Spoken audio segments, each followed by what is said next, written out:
All right, so I also want to show you the browser. We'll just show you multi-touch and things like that. If we go to droidlife.com, if I can actually get buttons to work correctly. Browser, not necessarily sure if it's faster or not than the Motorola Droid browser, but it's definitely fast. The multi-touch I will show you, I think is, slightly better. So if we pull this up, and you just do pinch to zoom on there, let's actually go portrait mode. You can just see, it just seems to be more responsive. So if we go to this post and we want to zoom in and see how many, retweets we've had, we can do that. You see that it actually pinches and zooms exactly where you're looking to. It is a little bit different if we hit menu down here.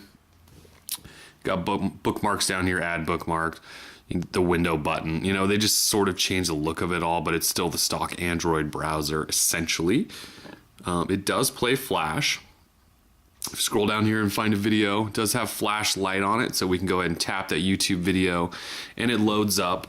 Now it looks like it's just pulling up the YouTube player, but it actually does say HTC Flash Player right before you do that. What's going on, everybody? Welcome back, droidlife.com. So you can see it's not super clear, but it definitely does play it. If we go to, let's see here, let's go bookmarks, and not on there. I was gonna look for ESPN to show you guys. Oh, there we go. We go to ESPN, and let's go to their full page. We'll show you. It does play Flash, but it's pretty jittery and sort of nasty. Let's play this video of this dude that got tasered yesterday at I think it was the Phillies game. So if we go ahead and click on that, it should start playing. There we go. At some point prior to the 8th inning of last night's Okay, so it's playing, but you can see it's jittery. That's not my camera doing that jittery. That's how jittery it is. So flashlight's definitely not awesome, but it does work. So, and you can see it loading down there and stuff like that. So flashlight, not a breakthrough, not a game changer, that's for sure. You're probably better off just using Skyfire or something like that. So let's go ahead and go home. Show you some other specs, or just let's go into settings and just kind of show you guys in here. When you do connect to your PC, it actually gives you more options. You can see there, charge only, HTC Sync disk drive, mobile broadband connect. So it gives you kind of, some different options in there. Mobile broadband connect, pretty sure you have to buy an extra data package to do that with this phone. So that's what that is, if you guys are wondering. But it just looks a little different. I think that just has to do with the Sense. I will show you in SD card, excuse me, SD card phone storage. There is the internal 8 gig. Obviously it's been formatted, so it's not a full 8 gig. There is the phone memory. As you can see, we got a lot.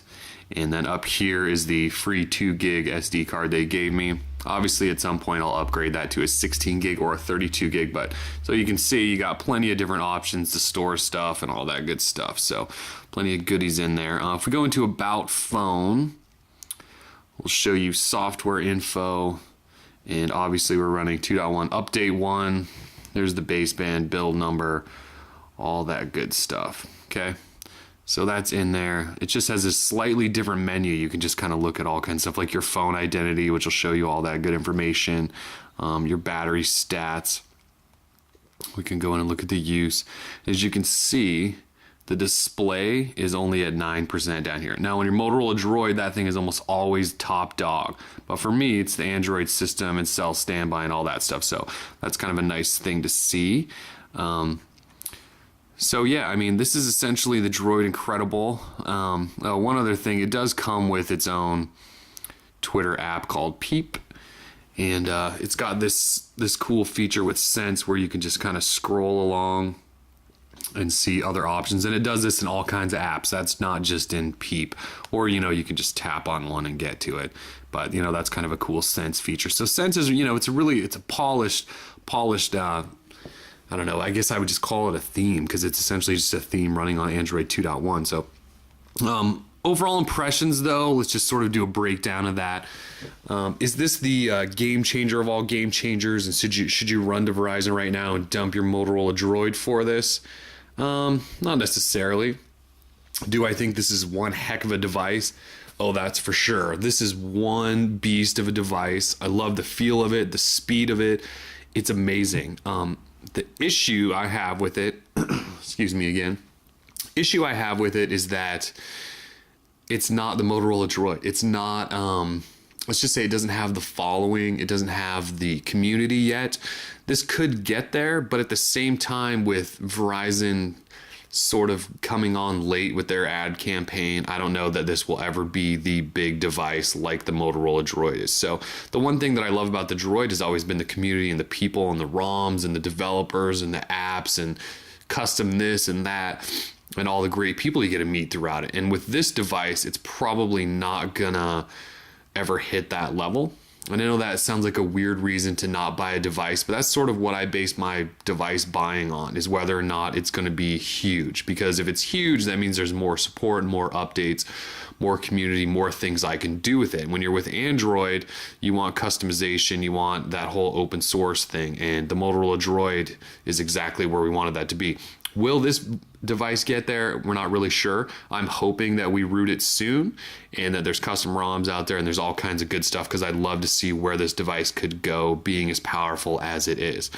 With that said, there's almost a new powerful device on the market, basically each month now. And with the Motorola Droid 2 rumored to be coming out possibly in July, and the Motorola Shadow coming out possibly in June, it's sort of tough for me to tell you to go out and buy this thing, because the Motorola Droid 2 will obviously be covered on our site once that thing comes out. So it's hard for me to say, go grab this phone right now.